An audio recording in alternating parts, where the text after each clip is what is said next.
The COVID-19 pandemic has hit our economy very hard, including our agriculture industry. Will the food supply chain remain safe? Is the government offering sufficient financial aid for farmers and producers?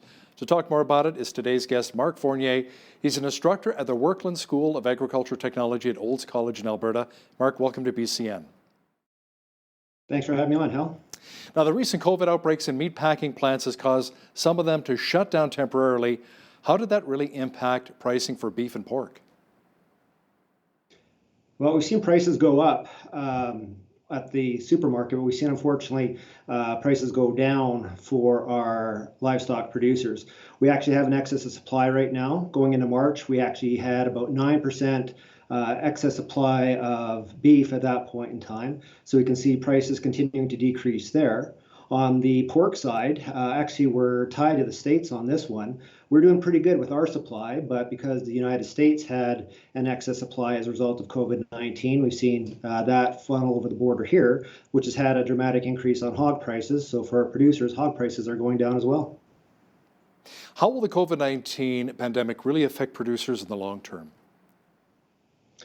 Well, in the long term, we're going to have to wait and see. This has been a year that we did not expect, obviously. So there's been so many changes, rapid changes to our economy, to the sector, that we're waiting to see what the flow through is going to be. There are some bright side of things, and one of which is that our supply chain seems to be working quite well. So what we need to wait and see is how things are going to change as we open up. What's the economy going to be like? We know it's going to be down over previous years, but how is that going to flow through to the ag industry, to the individual producers, and ultimately the consumers?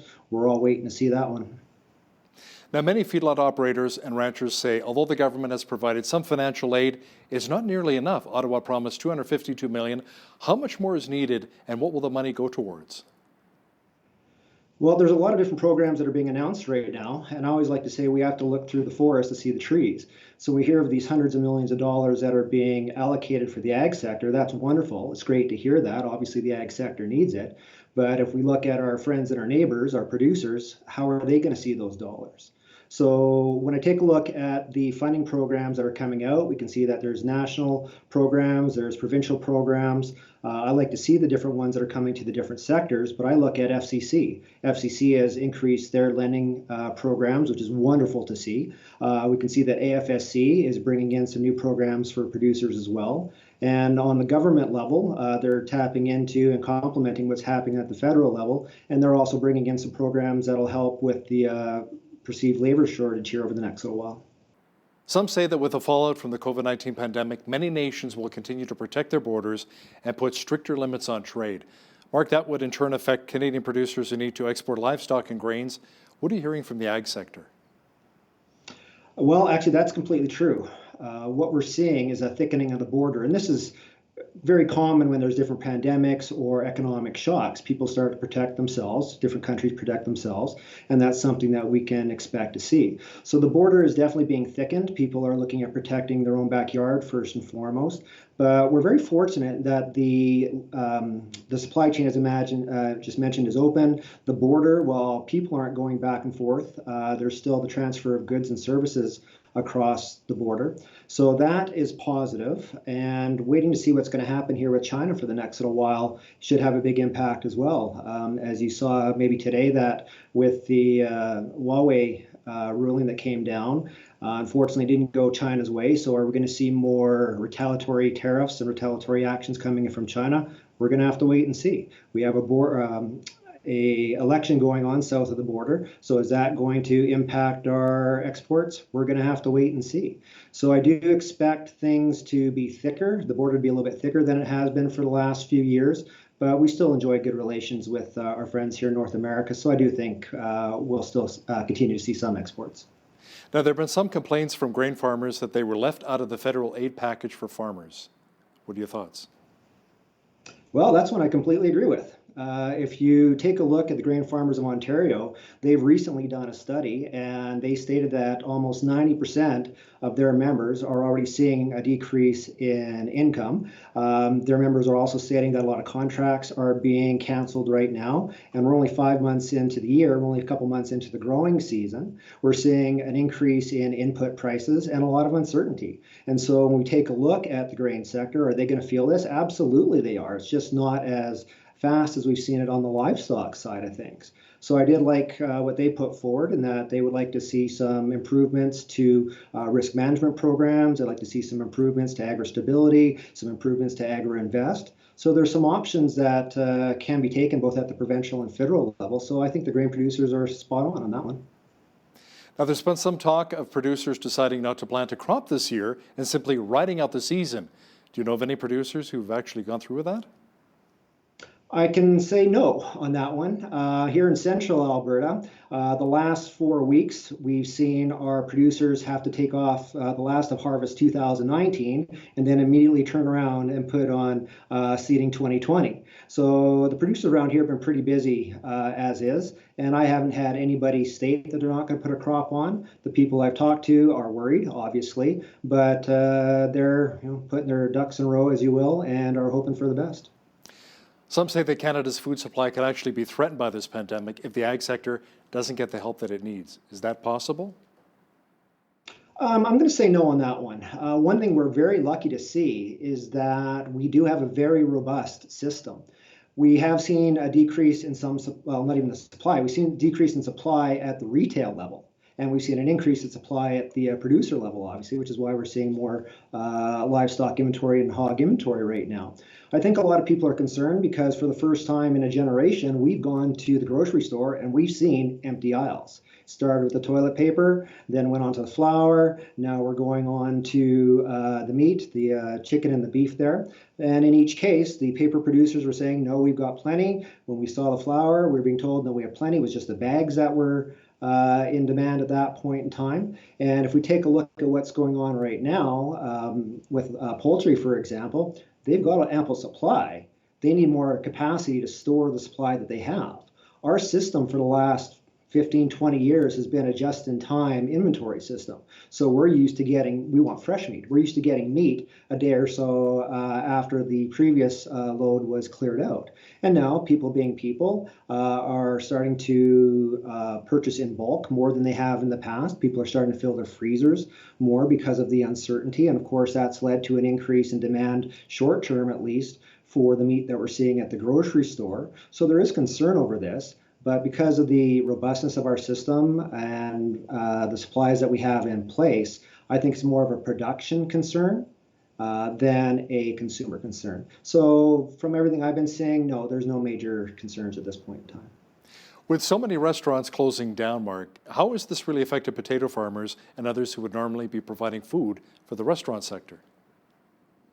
Well, I was in a seminar here the other day, and what I was told is that of the average household, for their food budget, 30% of that budget goes to eating out, goes to the restaurants. And that came to a very abrupt closure here back in March. So obviously that led to some changes there. But as we see things opening up, we're not seeing people return to restaurants at the same capacity. They can't come back in the same capacity as when they closed. I had the pleasure of visiting a restaurant here this past weekend. Only about 1/3 of the tables were open up. So is there going to be a decrease in demand because of this? Absolutely. And it's always important to remember that we can't just allocate restaurant food to grocery chains. There's different supply lines, there's different rules and regulations that go around the sale of these types of products. So to simply say, well, if it's not going to go to the restaurant, we'll send it to the grocery store, that can happen over time, but it's going to take a while. So I do think we're going to see an increase in supply at the producer level, and that's very unfortunate because that's going to drive down producer revenues a little bit. How that's going to play out, is this something we can eat our way out of like we did with BSE? That's something we're going to have to examine. Now, Mark, when it comes to the dairy farmers and chicken and egg producers, how has the COVID-19 pandemic really impacted them? From what I've been reading, the biggest impact so far, and the couple people that I've talked to so far, has been again on the supply side. With the decrease in demand due to restaurants, that's reallocated the supply and demand model a little bit more. So we are seeing some milk get poured out. We've heard about that, and that's unfortunate. Do we expect to see this continue to the midterm and long term? Probably, and I think that's why we're seeing the federal government come in with $50 million for the Canadian Dairy Commission and others so they can help buy up excess supply. So hopefully over the next several months, we'll see a bit of a redistribution in the demand. We'll see restaurants open up, and then we'll see things return to a little bit of the normal. But is there going to be a pinch in the short term? Yes, there is. Now, is the ag sector still dealing with a major labor shortage at this point? And if so, are there any solutions? Well, that's a tough question because as long as I've been working with agriculture, there's always been a labor shortage. And so is this going to compound the issue? Absolutely. As I mentioned, we do have a fairly good border system in place right now, but as everybody's aware, people can't go across the border. So the temporary foreign workers that we've relied upon in the past are unable to arrive. And that's going to continue on until at least January the 21st. Then we have to see what quarantine measures, if any, are going to be in place after that. So now we're probably looking into July, which is getting halfway through the season.